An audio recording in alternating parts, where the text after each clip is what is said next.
Hello dear friends, welcome to my channel JKAS education info. आज इस video में हम क्लास 11th के केमिस्ट्री का मॉडल टेस्ट पेपर डिस्कस करने वाले हैं। ये पेपर JK बोस ने बैच 2023 सेशन 2023-24 के लिए रिलीज़ किया है।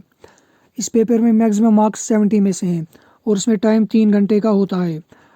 अगर आपको PDF की ज़रूरत हो तो मैं इसका लिंक डिस्क्रिप्शन में दे दूँगा, आप वहाँ से डाउनलोड कर लेना। अगर आप चैनल पर नए हो तो चैनल को सब्सक्राइब करना और वीडियो को शेयर भी करना। पेपर में पहले यहाँ पर जनरल इंस्ट्रक्शंस दी गई हैं। जनरल इंस्ट्रक्शंस में सेक्शन वाइज क्वेश्चन डिस्ट्रीब्यूशन और मार्क्स की डिटेल्स है। ये डिटेल्स मैं आपको सेक्शन वाइज बता दूंगा। अब यहाँ पर देखते हैं पहले सेक्शन ए के क्वेश्चंस। सेक्शन ए में एक ही क्वेश्चन है और इस एक क्वेश्चन में 10 ऑब्जेक्टिव्स पूछे गए हैं और इन 10 ऑब्जेक्टिव्स के 10 मार्क्स हैं। एक ऑब्जेक्टिव 1 मार्क्स का है। अब क्वेश्चन को डिस्कस करते हैं। पहला objective, the number of water molecules is maximum in. Water molecules maximum किस में होते हैं?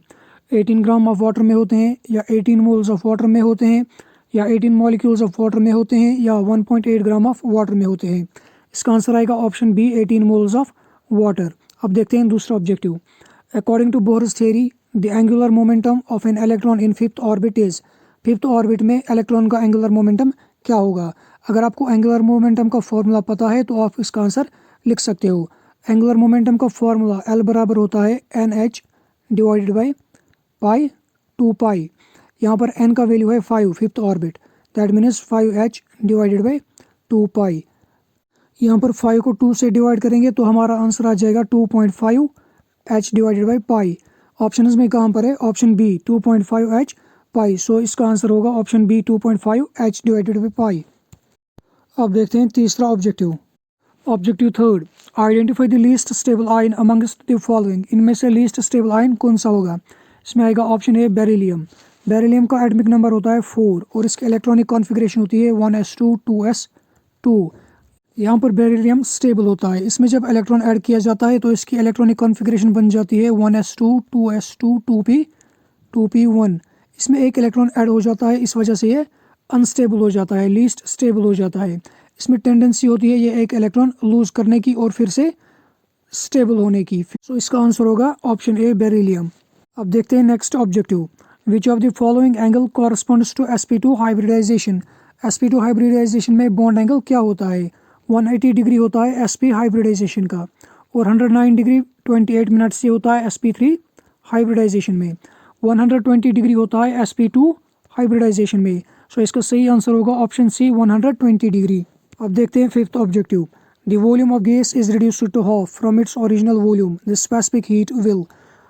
गैस का वॉल्यूम अगर ओरिजिनल वॉल्यूम से हाफ किया जाए तो स्पेसिफिक हीट के साथ क्या होगा? जो स्पेसिफिक हीट होगी वो कांस्टेंट रहेगी, क्योंकि स्पेसिफिक हीट गैस के वॉल्यूम पे डिपेंड नहीं करती। सो इसका आंसर होगा ऑप्शन सी रिमेन्स कांस्टेंट। अब देखते हैं sixth objective. In the reaction I2 plus I negative gives I3 negative, which is Lewis base। Lewis base देखनी है इनमें से कौन सी होगी? I2 Lewis base होगी, I negative Lewis base होगी, या I3 negative Lewis base होगी। Lewis base होता है इलेक्ट्रॉन डोनर, जो इलेक्ट्रॉन डोनेट कर सकता हो।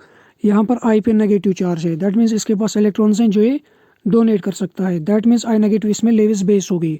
ऑप्शन बी इसमें इसका करेक्ट होगा। अब देखते हैं seventh objective. In what manner will increase of pressure affect the following equilibrium. यहाँ पर इक्वेशन दी गई है, ये इक्विलिब्रियम स्टेट में है। अगर इस पे प्रेशर इंक्रीज किया जाएगा तो इस इक्विलिब्रियम के साथ क्या होगा? इक्विलिब्रियम शिफ्ट होगा रिवर्स डायरेक्शन में। सो इसका आंसर होगा option C shift in the reverse direction. अब देखते हैं eighth objective. A metal on M3 positive ion loses 3 electrons, its oxidation number will be. एक मेटल है M, इसने 3 इलेक्ट्रॉन्स ऑलरेडी लॉस किए हैं, जिसकी वजह से इसका चार्ज आ गया है +3, ऑक्सीडेशन स्टेट आ गई है +3। अब ये और 3 इलेक्ट्रॉन्स लॉस करेगा, दैट मीन्स इसका ऑक्सीडेशन स्टेट का नंबर इंक्रीज हो जाएगा। ये 3 में और 3 ऐड हो जाएगा, ये बन जाएगा +6। सो इसका आंसर होगा option D +6। Ninth objective. The oxidation state of iodine in HiO4, H3IO5 and H3IO6 are respectively. यहाँ पर आयोडीन का ऑक्सीडेशन स्टेट निकालना है। ऑक्सीडेशन स्टेट निकालने के लिए रेस्पेक्टिव एटम्स का ऑक्सीडेशन स्टेट को ऐड किया जाता है। पहले HiO4 में आयोडीन की ऑक्सीडेशन स्टेट निकालते हैं। हाइड्रोजन की ऑक्सीडेशन स्टेट होती है +1। आयोडीन की निकालनी है तो इसको करेंगे +I। ऑक्सीजन की ऑक्सीडेशन स्टेट होती है -2। यहाँ पर 4 ऑक्सीजन है, 4 की होगी -8। यहाँ पर करेंगे -8 इज इक्वल टू 0। इस -8 को यहाँ ले जाएंगे तो ये बन जाएगा +8 और इस +1 को यहाँ ले जाएंगे तो ये बन जाएगा -1। यहाँ पर रहेगा i इज इक्वल टू 8 यहाँ ले जाएंगे तो ये बन जाएगा +8, 1 यहाँ ले जाएंगे तो ये बन जाएगा -1। i is equal to 8 - 1 is 7। So HiO4 में आयोडीन की ऑक्सीडेशन स्टेट है +7। अब देखते हैं H3IO5 में आयोडीन की ऑक्सीडेशन स्टेट क्या होगी। H3IO5 यहाँ पर हाइड्रोजन 3 है, एक हाइड्रोजन की ऑक्सीडेशन स्टेट होती है +1, 3 हाइड्रोजन की होगी +3। इसमें प्लस करेंगे, आयोडीन की निकालनी है तो +i। एक ऑक्सीजन की होती है -2, यहाँ पर 5 ऑक्सीजन है तो 5 की होगी -10। यहाँ पर लिखेंगे -10 इज इक्वल टू 0। सेम -10 को यहाँ ले जाएंगे ये बन जाएगा +10, +3 को यहाँ ले जाएंगे ये बन जाएगा -3। सो i बराबर होगा 10 - 3 which will be equal to 7। So H3IO5 में भी आयोडीन की ऑक्सीडेशन स्टेट होगी +7। अब देखते हैं H5IO6 में। H5IO6 इसमें 5 हाइड्रोजन है, 5 हाइड्रोजन की ऑक्सीडेशन स्टेट होगी +5, प्लस लिखेंगे आयोडीन। ऑक्सीजन की ऑक्सीडेशन स्टेट होती है -2, 6 ऑक्सीजन है तो 6 की होगी -12। यहाँ पर लिखेंगे -12 इज इक्वल टू 0। आई किसके बराबर होगा, -12 यहाँ ले जाएंगे ये बन जाएगा +12, 5 ले जाएंगे यहाँ तो ये बन जाएगा -5, 12 को -5 करेंगे तो ये बन जाएगा +7। तो H5IO6 में भी ऑक्सीडेशन स्टेट होगी +7। तो ये किस ऑप्शन में, ऑप्शन सी में, +7 +7 +7। सो इसका सही आंसर होगा ऑप्शन सी। अब देखते हैं last objective. CCl2 is an electrophile, a free radical, a nucleophile, none of these. CCl2 होता है इलेक्ट्रोफाइल, सो इसका आंसर होगा ऑप्शन ए, एन इलेक्ट्रोफाइल। अब देखते हैं सेक्शन बी के क्वेश्चंस। सेक्शन बी में 2 मार्क्स के 9 क्वेश्चन है और 9 क्वेश्चन के 18 मार्क्स हैं, 18 मार्क्स हैं। एक क्वेश्चन 2 मार्क्स का है और इनका आंसर 20 to 30 वर्ड्स में लिखना है। सेक्शन बी का पहला क्वेश्चन देखते हैं। Right the general electronic configuration of P and D block elements. P और D ब्लॉक की इलेक्ट्रॉनिक कॉन्फ़िगरेशन लिखनी है। P ब्लॉक की होती है NS2 Np 1 to 6 इलेक्ट्रॉन्स और D ब्लॉक की इलेक्ट्रॉनिक कॉन्फ़िगरेशन होती है N-1 D 1 to 10 electrons, NS 0 to 2 electrons. अब देखते हैं second question. At 0 degree Celsius ice and water are present in equilibrium, what will happen on increasing the pressure. 0 degree Celsius पे ice और water equilibrium system में होते हैं। अगर इस पे इंक्रीज किया जाएगा प्रेशर तो इक्विलिब्रियम के साथ क्या होगा, जो इक्विलिब्रियम है ये फॉरवर्ड डायरेक्शन में शिफ्ट हो जाएगा। फॉरवर्ड डायरेक्शन में शिफ्ट होने का मतलब है ये जो आइस है ये वाटर में कन्वर्ट होने लगेगी। Question number 3, define oxidation and reduction according to classical concept. Fourth question, what are carbocations and free radicals. Part 5th, give 2 methods of preparation of alkenes. 6th question, why is benzene extraordinarily stable though it contains 3 double bonds? 7th question, define inductive effect and hyperconjugation. Define resonance and ozonolysis. Section B का last question, question number 9, define sulfonation, give example. अब देखते हैं section C के questions.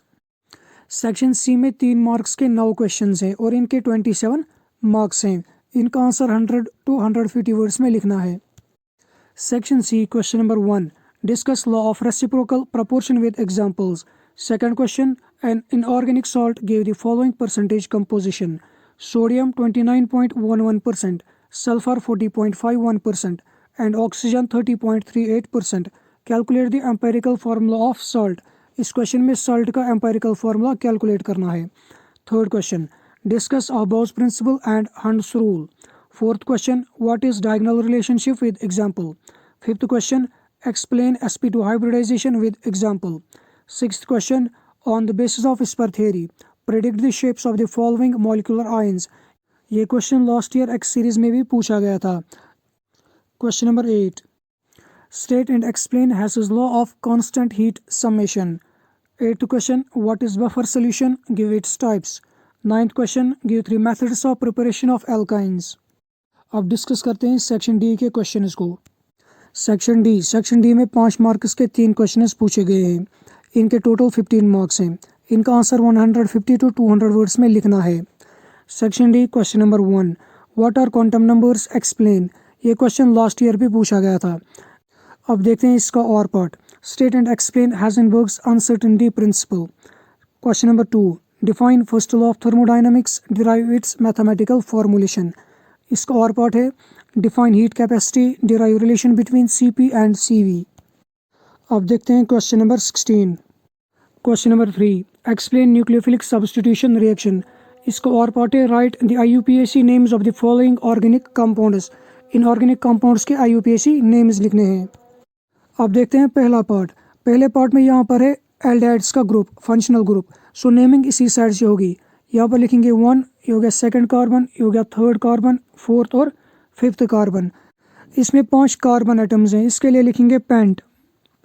Second carbon पे double bond, इसके लिखेंगे 2 इन। और पहले कार्बन पे एल्डिहाइड्स का फंक्शनल ग्रुप, इसके लिखेंगे Al। सो इसका IUPAC नेम होगा पेंट 2 इनॉल। अब देखते हैं पार्ट बी।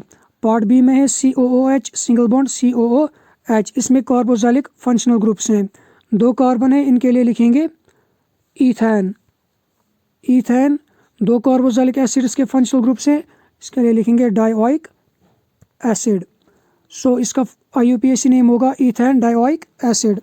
देखते हैं तीसरा कंपाउंड क्या है। यह है पार्ट सी का कंपाउंड।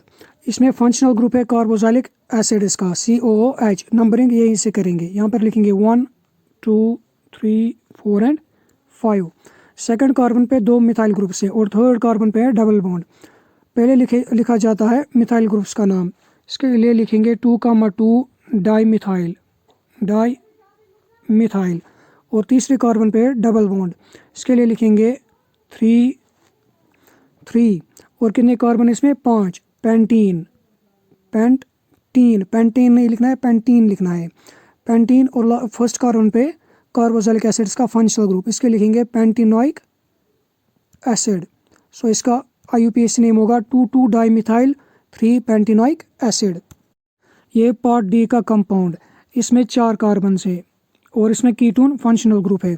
नंबरिंग यहाँ से भी की जा सकती है और यहाँ से भी की जा सकती है। ये हो गया कार्बन नंबर 1, 2, 3 और 4। 4 कार्बन है तो इसके लिए लिखेंगे ब्यूटेन। इसमें सिंगल बॉन्ड्स हैं।